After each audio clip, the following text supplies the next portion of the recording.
It's currently 3:26 and I've done 3,300 steps. So I'm in a step deficit of 7,000 steps. I picked the girls up at 4:30 from Lucy's dad's.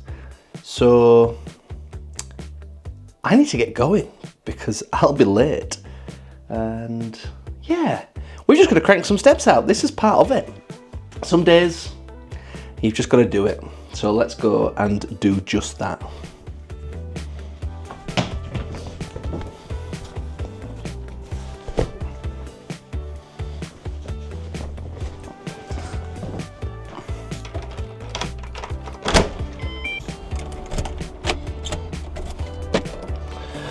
And we're off.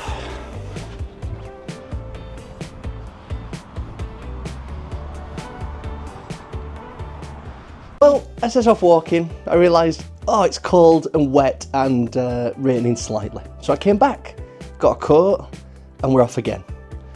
And if this walking makes no sense, we're doing 10,000 steps every day in May. And this is what I'm trying to do to improve my mental health and base fitness. So let's pretend that never happened and start again.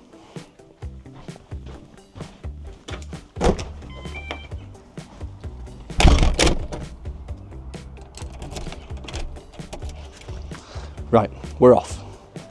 Again. Some people, dyslexia is a massive problem. And I'm more than aware that some people really struggle spelling and writing and reading and the whole thing. For me, dyslexia is just inconvenient. It's just a pain in the ass. It's something that I've only realised I struggle with for the last couple of years. I seem to have done this thing where I got into my mid-20s and then started really looking at me and who I am and why I do what I do and what makes me, me. And dyslexia is just one piece of the puzzle. I've always been really slow when it comes to reading.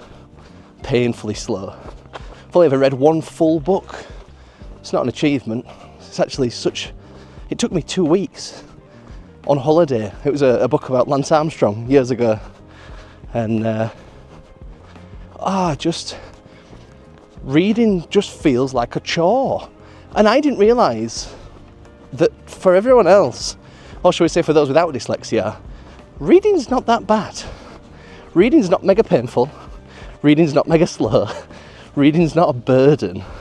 The amount of effort it takes for me to read is shocking. I can read through I can look at a page, think I've read it, and by the time I get to the end, I can't really remember what I've just seen. Yeah, it's a right pain. Spelling, on the other hand, now that is something I just can't do. Same again, I never realised that the remembering of the order of letters in a word comes to most of you lot naturally. Like, you don't have to think about it. And it's only in recent history I've realised I have to literally memorise the order of words. I feel like when you learn something, it just goes in, right? And there's a level of automatic when you're learning. Yeah, when you learn something, it just kind of goes in, right? And then it's done. It's kind of bookmarked. It's in there. It's like just gone, but it's always accessible. And I'm quite good at learning. I really enjoy learning, and I like to learn a lot of things. But when it comes to words, I just can't do it. But on the flip side, names, I am like magic with names. I remember names of everyone since the dawn of time. I can meet people once, I know your name. I know most names, it's great. And people do that with spelling and words. And the amount of times I go to write something and it's worse when it's on paper in a traditional sense because there's no autocorrect on paper. To be fair, autocorrect's the only thing that makes my dyslexia inconvenient. It's fantastic. It does it for me, you know? Without autocorrect, my texts and words would be hideous. yeah, I'm just thinking about that now. I'm like, wow, I owe autocorrect a lot of money. And if that were a monthly subscription, I'd have to pay like £100 a month for their top platinum tier. But yeah, dyslexia is a pain. And the thing is, I want to read. I do. I have an enthusiasm to be good at reading, but I don't know if that's part of the specification I came with. There's some things that if you're not very good at them, you can work through it, you can learn through it, and you can beat it. There's some things that aren't meant to be, and I don't know if this is one of them. I don't know if this is a stupid analogy. Is it like trying to be a basketball player and being 5'8"? You'd have to be really exceptional in a lot of other areas and a lot of other things. You'd have to have a really good throw on you, and you have to be really fast to make up for the deficit in height. I don't know if dyslexia... I'm going to have to try and beat this. I've got plans to do some challenges to improve. You know, I'm a huge fan of self-improvement, and I think one of them might be some learning of words or reading. Because like I said, I'd love to be good at reading. I'd love to just be able to pick up a book and fly through it. I just can't. So we might look into that to see if we can improve where we're at. But yeah, dyslexia, it's just an inconvenience. It's a pain in the ass. It's never really held me back from doing anything, I'll be honest. There's times where I wouldn't even say it's been embarrassing, because I don't know, I just own it. Look, I can't spell, and I don't know, what do you want me to do about it?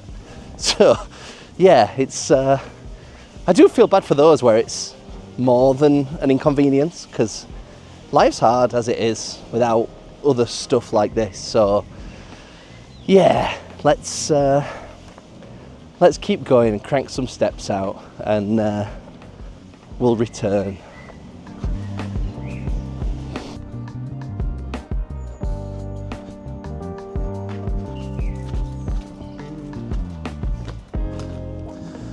So yeah, dyslexia. I just think there's a lot of things out there that could be worse. And at the end of the day, would my life be in a different place if I didn't have it? Probably not. Would I got better grades at school? Yeah, probably. Would I still want to work for myself? Probably. You know, there's a lot of factors that, I don't know, I'm a big believer in things happen for a reason, and if you were to change something, it might have changed the whole outlook of your life. Like the butterfly effect. So, yeah, would I remove this from me at this point? Probably not. And at the end of the day, we only get one shot at this life, don't we? So you can either be upset about something you're dealing with that you can't change or do anything about, or you can accept it and get on with it. And I've got to a point now where I'm just at peace with it. This is just who I am. This is just the specification I came with. And you know what? That's okay, because it's just not a big deal. And there's always someone out there with it worse. And there'll be people out there that really struggle with dyslexia. You know, there's people that look at us having twins, think, that must be hard work. We look at people with triplets, very rare, but there's some out there I'm like, wow, that's hard. This is easy compared to that, but you only know what you know, don't you? So yeah, you only get one life, so make the most of it. And don't worry about the small stuff like this. It don't make a difference. You'll be fine. I promise. Right, before it gets wet, I need to go pick up my two little girlies. So, onwards. And yeah, I'm a big believer in the sooner you come to terms with your imperfections, the happier you'll be. This is just you. And everybody wants to be better in some way, or they'll change something about themselves. But somebody once said something, and they said, we all have our problems, but you wouldn't swap your problems for somebody else's. And that makes you think, would you roll the dice on dyslexia to have something someone else struggles with? Probably not. No, you wouldn't. Because you know how to manage it, you know how to deal with it, you know how to work with what you've got. You know, you've been dealing with whatever you're dealing with for 10, 20, 30, 40, 50, 60 years, and you've got a good idea on how to get a hold of it and manage it. So, yeah, make the most of this tiny, short life we've got. and just accept this as who you are. Right, we need to go pick up some girlies and get some more steps in because I'm lacking.